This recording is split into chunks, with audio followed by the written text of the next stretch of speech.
AP రాజకీయాలు July 2 నుంచే నిజంగానే రప్పారప్ప డైలాగ్ను గుర్తుకు తేనున్నాయి. వైసీపీ వర్సెస్ టీడీపీ రాజకీయం మరింత రంజుగా ఉండనుంది. చంద్రబాబు ఏడాది పాలన పూర్తవడంతో ఎక్కడా లేని విధంగా ప్రతిపక్ష అధికార పార్టీ మధ్య రాజకీయం మరింత సెగ పెరగనుంది. జూలై 2 నుండి ఇంటింటికి మంచి ప్రభుత్వం పేరుతో కూటమి నేతలు ప్రజల్లోకి వెళుతుండగా రీకాలింగ్ చంద్రబాబు బూస్ మేనిఫెస్టో పేరుతో వైసీపీ కార్యక్రమాన్ని లాంచ్ చేసింది. మొత్తానికి జూలై ఏపీ రాజకీయాల్లో వేడి పుట్టించనుంది. Have a look.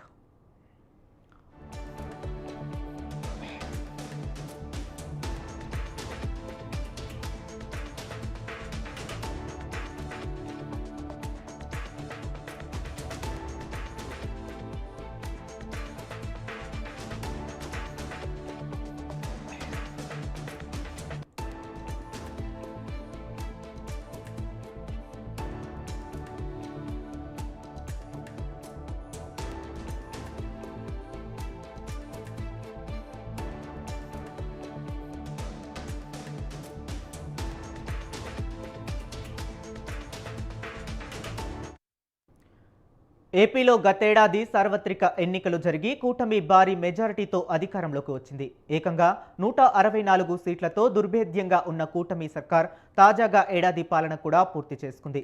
మరో 4 ఏళ్ల పాటు ఈ ప్రభుత్వానికి వచ్చిన డోకా లేదు. అలాగే గత ఎన్నికల్లో ఓటమి పాలైన వైసీపీకి కూడా మరో 4 ఏళ్ల తరువాత జరిగే అసెంబ్లీ ఎన్నికలు కీలకం. ఇప్పట్లో ప్రభుత్వం స్థానిక సంస్థల ఎన్నికలు పెడితే తప్ప అధికార విపక్షాలకు నిజంగాడే రాజకీయంగా చేయటానికి ఏమీ లేదు.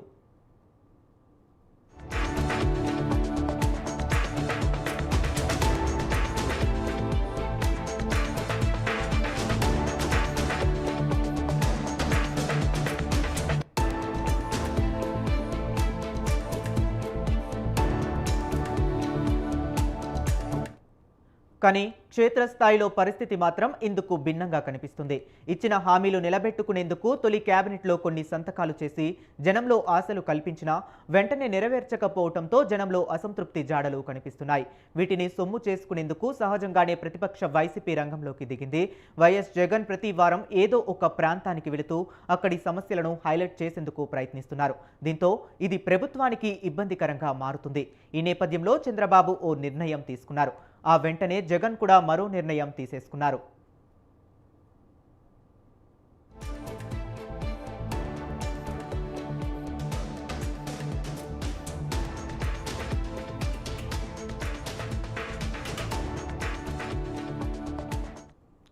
చేసింది చెప్పటం, చేయవలసింది వివరించడం, ఇదే కాన్సెప్ట్తో జనం బాట పడుతుంది టీడీపీ సీనియర్ నేతలు, ఎమ్మెల్యేలు జనంలోకి వెళ్లటానికి కార్యాచరణ రెడీ చేసుకుంటున్నారు. జూలై 2 నుండి ఇంటింటికి మంచి ప్రభుత్వం కార్యక్రమంలో కూటమి ప్రభుత్వం ప్రజల్లోకి వెళ్లనుంది. మంత్రులు, ఎంపీలు, ఎమ్మెల్యేలు, ప్రజా ప్రతినిధులందరూ ప్రజల్లోకి వెళ్లి కూటమి ప్రభుత్వం ఏడాది పాలనలో నమోదు చేసిన విజయాలను వివరిస్తారు. ఇప్పటికే దీనికి సంబంధించి అధినేత చంద్రబాబు నేతలకు దిశానిర్దేశం చేశారు. పాజిటివ్ పాలిటిక్స్, క్లీన్ పాలిటిక్స్, ఇది ఎప్పటికీ శాశ్వతంగా గుర్తింపు ఉంటుంది. ఈ విషయం మీరు గుర్తుపెట్టుకోవాలి. ఈ దేశంలో ఎవరు మాట్లాడుండరు. 2000 రూపాయలు రద్దు చేయాలని ఆ రోజు చెప్పా, 1000 రూపాయలు రద్దు చేయాలని ఆ రోజు చెప్పా. ఈరోజు 500 రూపాయలు కూడా రద్దు చేయాలని చెప్తున్నాను. ఎవరి దగ్గర డబ్బులుంటే సేవా కార్యక్రమాలు చేసి మంచి పేరు తెచ్చుకోండి, కానీ ఎన్నికల్లో ఓట్లు కొనడం అనేది చాలా బాధాకరం. 5 సంవత్సరాలు పనులు చేసి 4000 రూపాయలు నెలకు పింఛనిచ్చి, 6000 రూపాయలు పింఛనిచ్చి, 10,000 రూపాయలు పింఛనిచ్చి, 15,000 ఇచ్చి ఊరూరుకు రోడ్డు వేసి ఎలక్షన్లు వస్తే మళ్ళీ డబ్బులు ఇవ్వాలి అనే ఆలోచన రావడం చాలా బాధాకరం. దీని నుంచి మార్చాలి, రిఫార్మ్స్ కూడా రావాలి.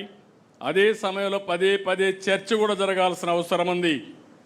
నీతివంతమైన పాలన రావాలంటే, సుపరిపాలన రావాలంటే ఎవరైతే మెరుగైన సేవలు అందిస్తారో, ఎవరైతే ప్రజలకు అందుబాటులో ఉంటారో వాళ్ళకి క్రిమినల్స్ రాజకీయ ముసుగులో తిరుగుతున్నారు. నేను పదే చెప్పాను, ఈ విషయం కూడా మీరు అధ్యయనం చేసుకోవాల్సిన అవసరం ఉంది. తీవ్రవాద సమస్య, ఫ్యాక్షన్ పాలిటిక్స్, అదే సమయంలో కమ్యూనల్ వైలెన్స్, రౌడీజం నిర్మోహమాటంగా అణిచివేశాం. అక్కడ రాజీ లేదు. అడ్డంకులు లేవు. కానీ ఇక్కడ వచ్చింది అలాంటి రౌడీలే రాజకీయ ముసుగేసినప్పుడు ఆ ముసుగులో కానీ మనం ఏమారి ఏమాత్రం కూడా అప్రమత్తంగా ఉండకపోతే చాలా ప్రమాదం వస్తుంది. క్రిమినల్స్ ఏడాది పాలనపై సుపరిపాలన పాలనలో తొలి అడుగు పేరుతో ఇప్పటికే కూటమి పార్టీలతో భారీ సమావేశం ఏర్పాటు చేశారు. మరోవైపు జూలై 2 నుంచి టీడీపీ శ్రేణులన్నీ ఇంటింటికి తిరిగి ఏడాది పాలనలో ప్రభుత్వం సాధించిన విజయాలను ప్రజలకు వివరిస్తారు. పింఛన్ల పెంపు, తల్లికి వందనం కింద ఇంట్లోని ప్రతి బిడ్డకు డబ్బులు వేయటం, అన్నదాత సుఖీభవ, దీపం 2 కింద 3 ఉచిత గ్యాస్ సిలిండర్లు వంటి సంక్షేమ కార్యక్రమాలను అమలు చేస్తూనే వైసీపీ హయాంలో విధ్వంసానికి గురైన రాజధాని అమరావతిని గాడిన పెట్టడం, పోలవరం పనులను వేగవంతం చేయడం, ఏడాదిలోనే రాష్ట్రానికి సుమారు 9.50 లక్షల కోట్ల పెట్టుబడులను తీసుకురావటం వంటి అభివృద్ధి కార్యక్రమాలను చేపట్టిన ఘనత కూటమి ప్రభుత్వానిదని, ఈ విషయాలన్నిటినీ ప్రజల్లోకి బలంగా తీసుకువెళ్లాలని టీడీపీ శ్రేణులకు చంద్రబాబు మార్గనిర్దేశం చేశారు.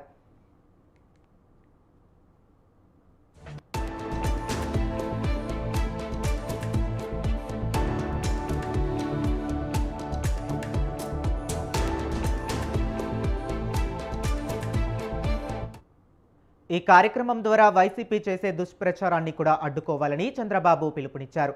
తాను కూడా స్వయంగా తొలివారం రోజులు గ్రామాల్లో తిరుగుతానని చెప్పారు. ఎవరి నియోజకవర్గాల్లో వారు పర్యటించాలని అల్టిమేటం ఇచ్చారు. ఈ కార్యక్రమాన్ని విజయవంతం చేసిన క్షేత్రస్థాయి నాయకులకు పదవులు ఇస్తామని కూడా ఆఫర్ ప్రకటించారు. దీంతో వైసీపీకి దీటుగా టీడీపీ నాయకులు కూడా ఇంటింటికి తిరిగేందుకు, పాలనపై ప్రచారం చేసేందుకు రెడీ అవుతున్నారు. అలాగే చంద్రబాబు మేనిఫెస్టోను గుర్తుకు తెస్తూ పేరుతో కార్యక్రమం చేపట్టనుంది. ఈ నేపథ్యంలోనే వైసీపీని ప్రజలు చీకొట్టినా ఆ పార్టీ నేతలు చేస్తున్న అరాచకాలను ప్రజలకు వివరించాలని టీడీపీ అధిష్టానం భావిస్తుంది. తెనాలిలో గంజాయి బ్యాచ్కు జగన్ పరామర్శ, పొదిలిలో పొగాకు రైతుల పరామర్శ పేరుతో వేల మందితో జనంపైనే దండయాత్ర చేయటం, మహిళలపై రాళ్ల దాడులు, సత్తెనపల్లిలో బెట్టింగ్ కారణంగా ఆత్మహత్య చేసుకున్న వ్యక్తి విగ్రహావిష్కరణకు వెళ్లి 3 ప్రాణాలు పోవటానికి కారణమైన మాజీ సీఎం తీరును ఎండగట్టాలని యోచిస్తుంది. ఈ అంశాలపై విస్తృత స్థాయి భేటీలో చర్చించి నిర్ణయం తీసుకునే అవకాశం ఉంది.